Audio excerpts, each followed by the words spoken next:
Ladies and gentlemen, there comes a pivotal moment in life when everything shifts.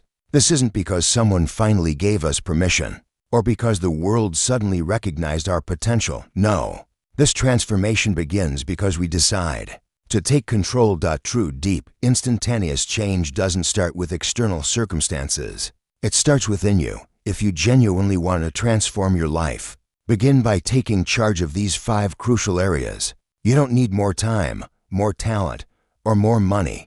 What you truly need is more intention. Let's dive in.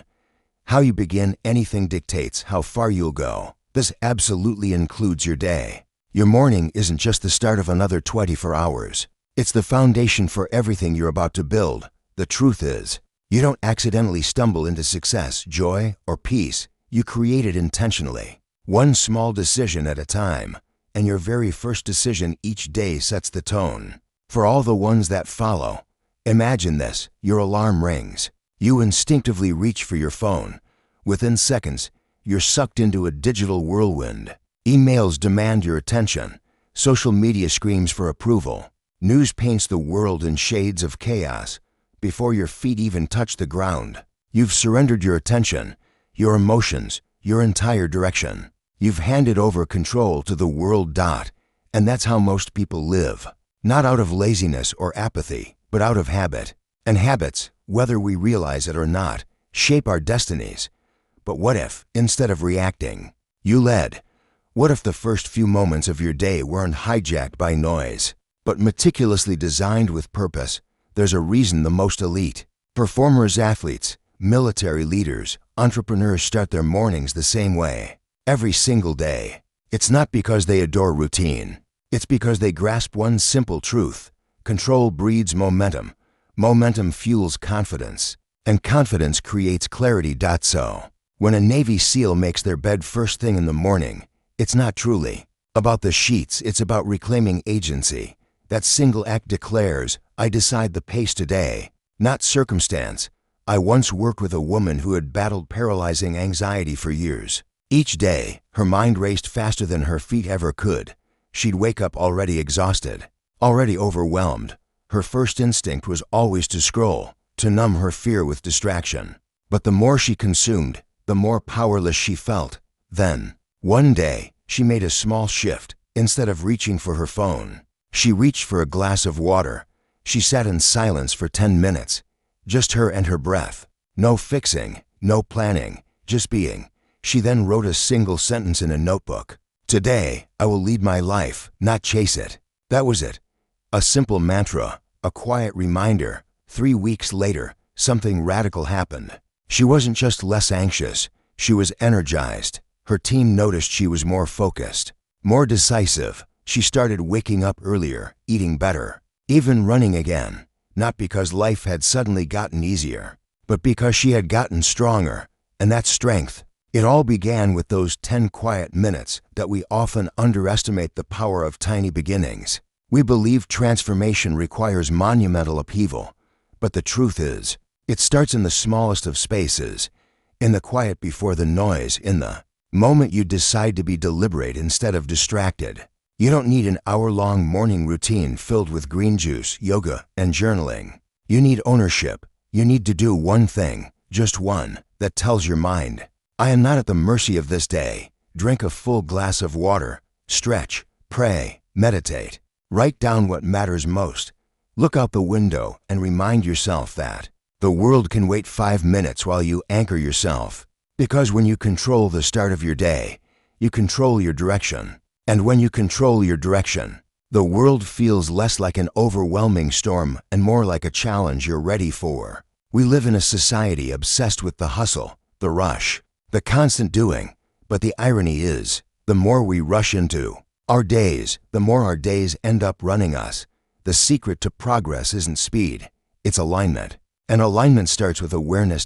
Who are you when no one is texting you, emailing you, or asking you for anything? That version of you, the quiet one, is where your power lives. The version of you that breathes before it reacts, that thinks before it replies, that leads rather than follows.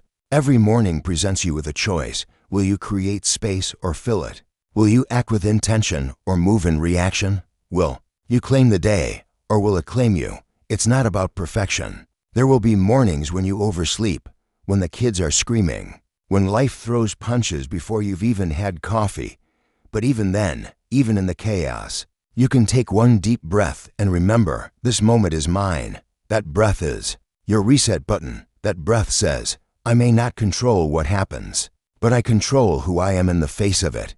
And that, my friends, is the secret. That's what changes everything. Because your life isn't shaped by grand events. It's shaped by micro decisions repeated daily. And the first decision of your day. That's your blueprint. So, tomorrow morning when your alarm rings, pause. Don't rush. Don't grab the phone. Don't dive into the noise. Instead, do something bold. Take control. Create momentum. Lead your day before the world has a chance to. Because when you control your morning, you don't just feel better. You live better. Control your words. Shape your reality. It's not a metaphor. It's not poetic fluff. It's truth. Control your words, and you control your life. Most people don't realize that the words they choose are the architects of their experiences. We've been taught that language is simply a way to share what's happening. But it's far more profound than that. Language is how we shape what happens next. The way you speak about yourself, your circumstances, your future. It's like planting seeds, and those seeds grow into the very fabric of your life. Think about it. How many times have you heard someone say, I'm always tired, or nothing ever works out for me? And have you noticed how those very words become the script of their daily reality? It's not coincidence. It's not bad luck. It's reinforcement. What we say reinforces what we believe, and what we believe shapes what we see. Your brain is always listening, even when you're joking, even when you're being sarcastic. It doesn't have a sarcasm filter. It takes you at your word. So when you say, I'm just not creative, don't be surprised when ideas don't show up for you. When you say, I'm terrible with people, your social world starts to shrink without you even realizing it. You've cast yourself in a role, and now you're playing the part beautifully. This isn't about fake positivity. It's not about chanting affirmations in the mirror and hoping life magically changes. It's about taking responsibility for the language you choose, because that language creates your lens. A Harvard study once followed individuals over 10 years, tracking how their self-talk influenced their success. Those who consistently used constructive, optimistic language, not delusionally positive, but forward-focused, were not only more successful in their careers, but they reported deeper fulfillment and resilience. Their words shaped their ability to bounce back, not because they had fewer problems, but because they spoke differently about them. I remember a woman I met at a workshop, an elementary school teacher. Her days were long, her resources low, her students from challenging environments. Every time we spoke, she'd say the same phrase, I'm just surviving. That became her narrative. It colored everything. It defined her limits, until one day, in a quiet moment, I asked, what if you changed it to, I'm learning to thrive?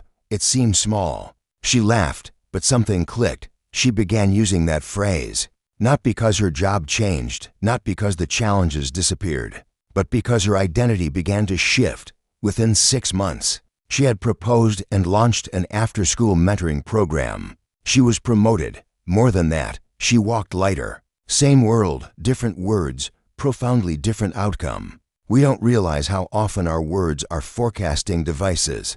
This week is going to be awful. Someone says on a Monday. By Friday, they're proven right.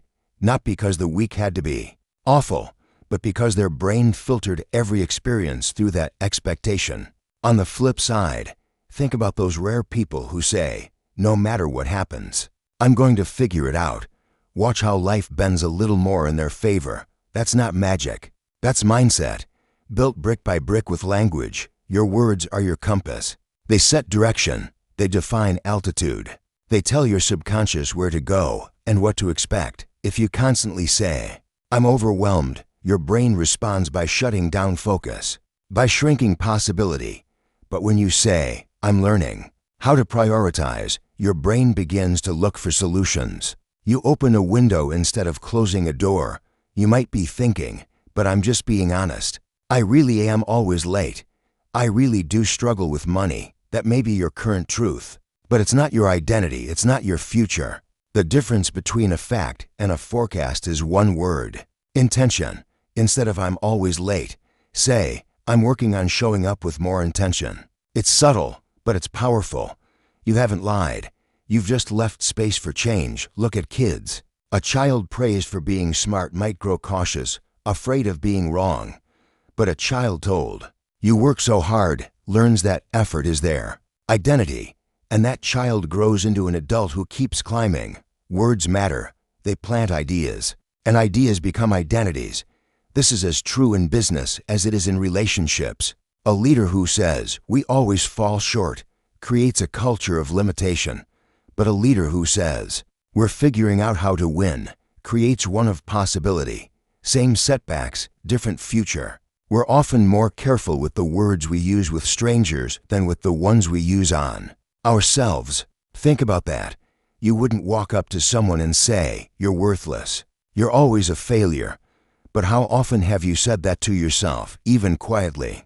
Your brain hears that, your soul hears that, and it starts to shrink in response. You don't need to be delusional. You just need to be intentional. Speak the way you want to become. That's not arrogance, it's accountability. There's a difference between describing your life and designing it. Description uses the words of the past. Design uses the language of the future. When you say, "This is who I am," be sure that you're not just repeating a wound. When you say, "This is just how things are," ask yourself if that belief is serving you or stopping you. Because beliefs aren't bricks, they're doors, and you always have the key. Every word you speak is a vote for the future you're trying to create, or the one you're trying to avoid. So if you want to change your life, start with your language. Pay attention to what you say after "I am," because "I am" is not just grammar, it's creation. "I am tired" becomes a sentence you serve. Timon. But "I am learning to rest better" becomes an invitation to change. Speak with purpose. Speak with belief. Speak as if your life is listening, because it is. We live in a noisy world filled with messages about who we're supposed to be, what we're supposed to fear, how we're supposed to feel. But the most powerful voice is still the one inside your own head. Make it one that lifts you. Make it one that aligns with your values. Make it one that sets you free. Because in the end, the story you tell yourself becomes the story you live. Choose words that honor your journey. Choose words that serve your future. Choose words that shape a reality. You're proud to live in. Control what you feed your mind. It's a simple sentence, almost too simple. But the truth it holds is deep and transformative. Control what you feed your mind. If there's one thing we underestimate more than anything else in our lives, it's the power of input. Not just what we put in our mouths, but what we allow into our minds day after day, minute after minute. You can't plant roses and water them with poison. You can't build a castle and fill it with termites. You can't hope for peace while bringing chaos. And yet, so many of us live in contradiction. We say we want clarity, but we scroll through noise. We say we want courage, but we consume fear. We say we want to believe in ourselves, but surround ourselves with everything that convinces us we're not enough. There's a saying, "You are what you eat," but that's only part of the picture. The full picture is this: you are what you consume, what you read, what you listen to, what you watch, what you let into your space when you're bored, tired, lonely, distracted. These aren't harmless pastimes. These are instructions. Every article, every post, every conversation is quietly shaping the narrative of your life. They're not just entertaining you, they're training you. They're teaching you what to fear, what to worship, what to chase, and what to expect from yourself. Let me tell you about someone I knew, a young entrepreneur full of talent, but slowly drowning in doubt. Every night, he watched YouTube videos about millionaire success stories. At first, it was inspiring, but then it became toxic. The algorithm fed him more, faster, shinier, flashier versions of success. He watched other people's highlights while living in the behind the scenes of his own life. It didn't take long before the line between admiration and self-hate blurred. He stopped seeing what he was building and started seeing everything he hadn't achieved. He thought he had a strategy problem. He thought he needed to hustle harder, post more, sleep less. But the real problem? He was starving his mind of substance and feeding it fluff. Then one day, He made a decision. Not a big one, not a dramatic one, but a real one. He unsubscribed from every channel that made him feel small. He deleted the apps that constantly distracted him. He began listening to business podcasts, reading biographies of people who had failed more than they'd succeeded, and started journaling his own journey, not to post, not to share, but to understand himself. He replaced comparison with curiosity. In 90 days, everything changed, not because he found some viral tactic or magic formula, but because he found a new voice, his own. And that voice wasn't buried under noise anymore. He didn't just get clarity, he got clients. He didn't just get motivated, he got aligned. What we feed our minds matters more than we realize. Because the mind is not a vault, it's a garden. And gardens don't bloom by accident. They flourish when nurtured with intention, when we pull the weeds, when we protect them from pests, when we don't let trash blow in from the neighbor's yard. Think about your daily mental diet. Think about the first thing you see when you wake up. Is it a notification pulling you into a world of urgency before your feet even hit the floor? Think about the background noise of your life. Is it music that lifts you or lyrics that numb you? Is it news that informs or headlines that inflame? We have this incredible technology in our hands, our phones, our feeds, our screens, and yet, instead of using them to build, we often use them to bruise. Not intentionally, but habitually, subtly, slowly. Negativity doesn't knock down the door, it seeps in through the cracks. A sarcastic comment here, a viral tweet drenched in outrage. They're a friend who only calls to complain. And before we know it, our inner world is echoing the noise of the outer world. We become restless, reactive, distracted, not because of who we are, but because of what we've allowed in. If you want to change your life, start with your inputs. Don't just declutter your space, declutter your mind. Audit your attention like your future depends on it, because it does. Choose what you read. Choose who you follow. Choose the music that plays while you work. Choose the voices you invite into your car, your office, your home. Choose the kind of silence you sit in, because silence too can be sacred when it's not constantly invaded. And know this, you don't need a massive overhaul to see massive change. Start with one source, one shift, one decision. Replace 1 hour of scrolling with 30 minutes of reading. Swap one sarcastic conversation for one honest one. Trade gossip for gratitude.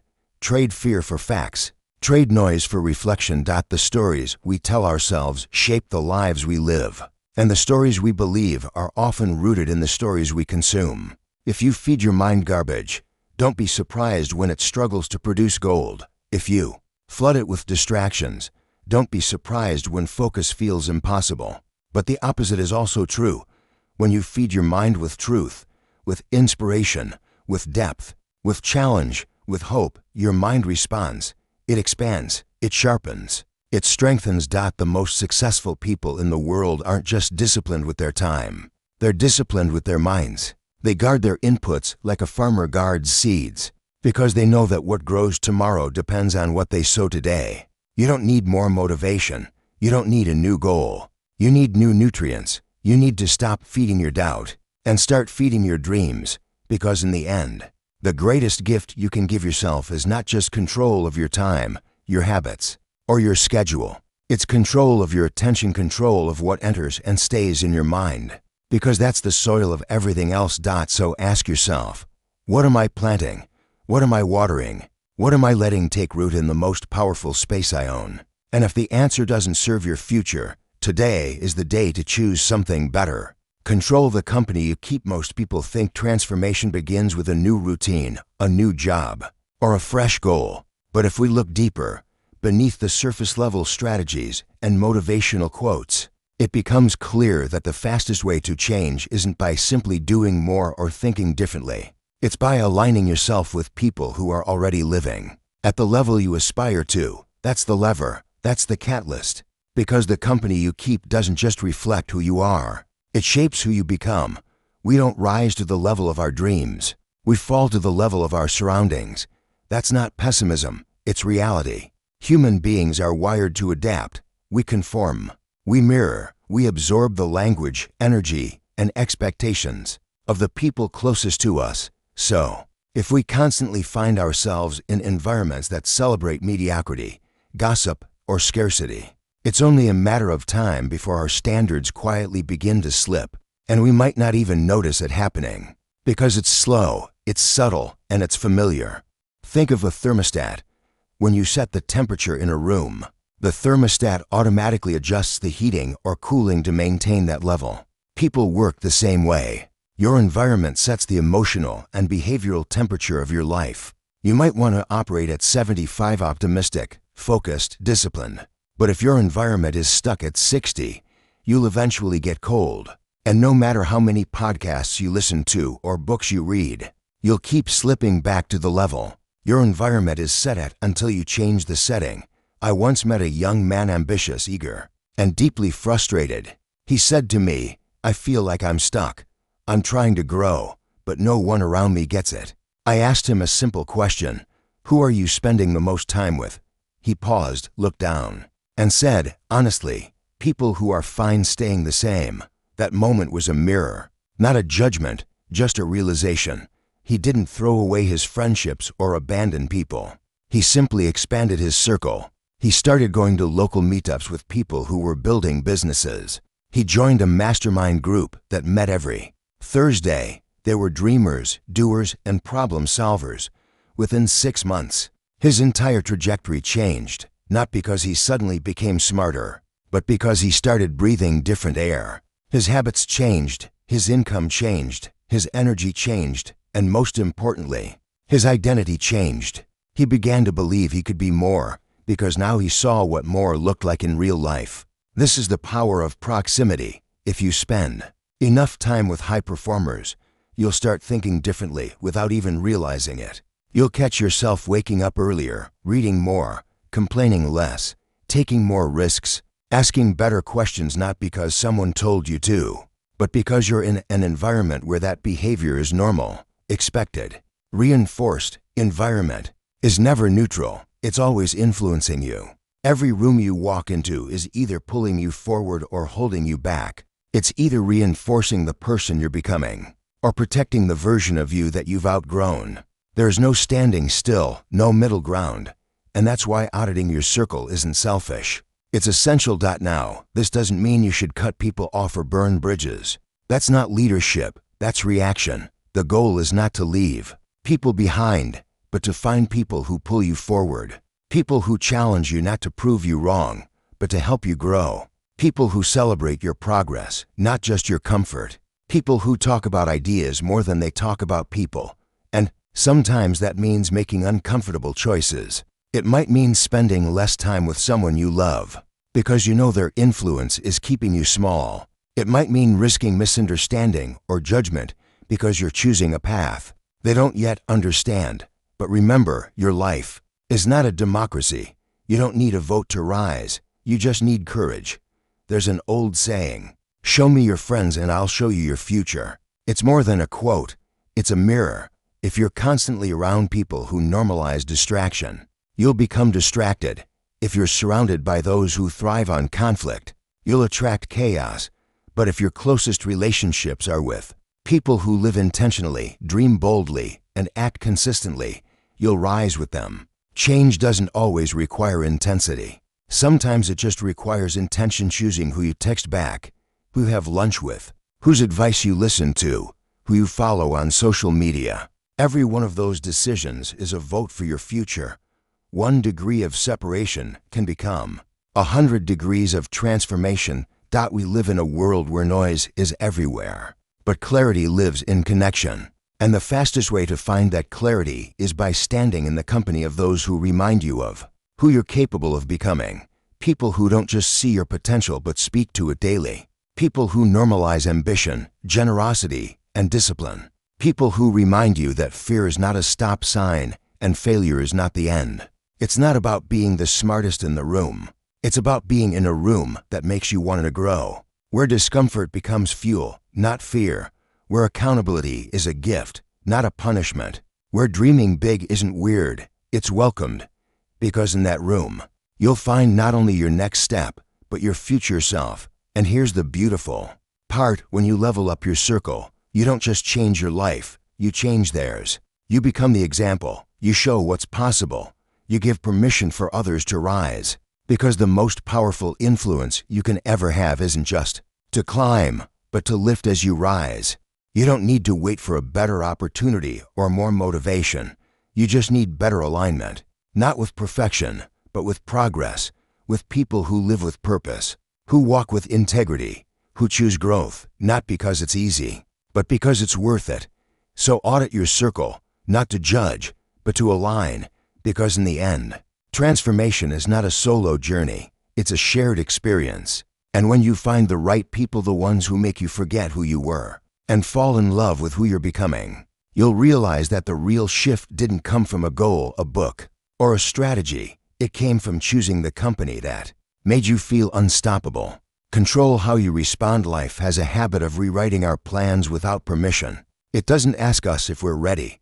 It doesn't wait for us to catch our breath. It comes fast, hard, and often without warning.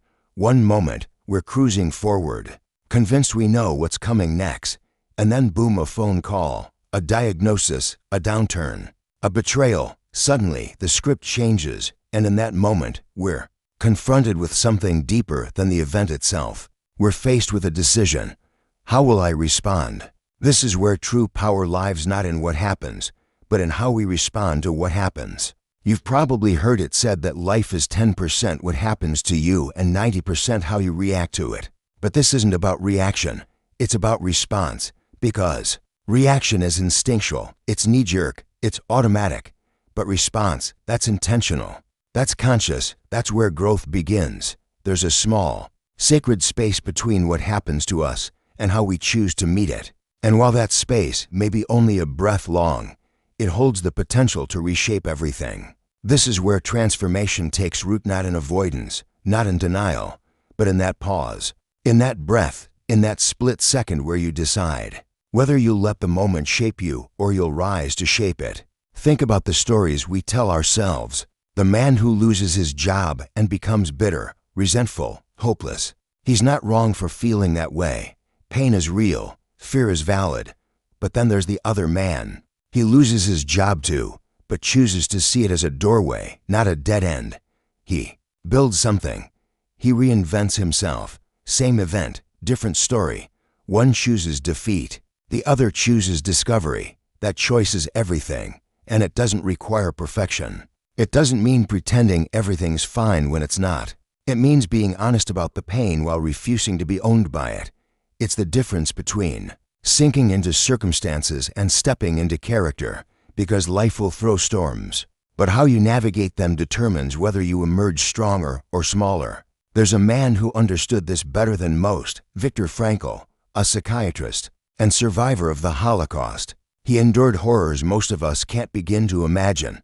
And in that darkness, he found light, not around him, but within him. He said, everything can be taken from a man but one thing, the last of the human freedoms, to choose one's attitude. In any given set of circumstances, that's not just a quote, that's a declaration of ownership.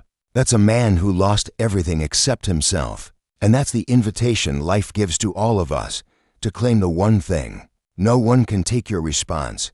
We may not control the storm, but we always control the sail. We may not write every chapter, but we get to decide how we show up on the page. It's not about always being positive. It's about being responsible, not in the sense of blame, but in the sense of ownership. The kind of responsibility that says, this isn't my fault, but it is my future. That's the question we must ask in the face of challenge. What response honors my future, not just my feelings? Because feelings are fleeting. They rise like waves, they crash like thunder, and they pass. But the decisions we make in those moments leave footprints that last. So when pain knocks on your door, when life interrupts your carefully drawn plans, pause. Don't react, respond.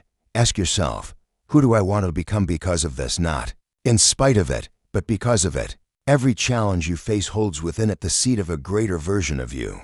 But that seed only grows if you water it with the right response, with courage, with humility, with resilience, with grace. Think of the times in your life that changed you, the hard ones, the heartbreaks, the failures, the losses, and think about who you became after them. Not just what you learned, but how you grew.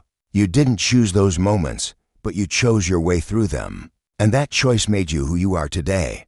There's a kind of quiet strength in people who have learned to respond rather than react. You see it in their eyes. They don't flinch at hardship. They don't run from discomfort. They've developed an inner stillness that says, I can't control everything, but I can control me. And that's self-control. That's power. That's peace. That's freedom. And this is where we build something remarkable, not by avoiding hardship, but by using it, by meeting it with intention, by refusing to let it define us and instead allowing it to refine us. The truth is, the world doesn't need more people who have easy lives. It needs more people who know how to respond well to hard ones. People who can lead with compassion in the middle of chaos. People who can speak life in the middle of loss. People who can build bridges in the middle of brokenness. And that begins with the way you respond. So the next time life doesn't go your way, and there will be a next time, pause. Take a breath. Step into that space between what happened and what you do next, and ask, what would the strongest, wisest, most future-focused version of me choose right now? You are not defined by what happens to you. You are defined by how you respond. And that response, when chosen with intention, becomes the most powerful story you'll ever write. Conclusion: control your morning, control your words, control your inputs, control your circle, control your responses. You don't have to wait for next month or the perfect opportunity or someone else's permission. You already have everything you need right now to begin. Transformation isn't about changing everything at once. It's about owning something and watching everything shift from there. And once you take that control, you'll realize you were never stuck. You were just waiting to start.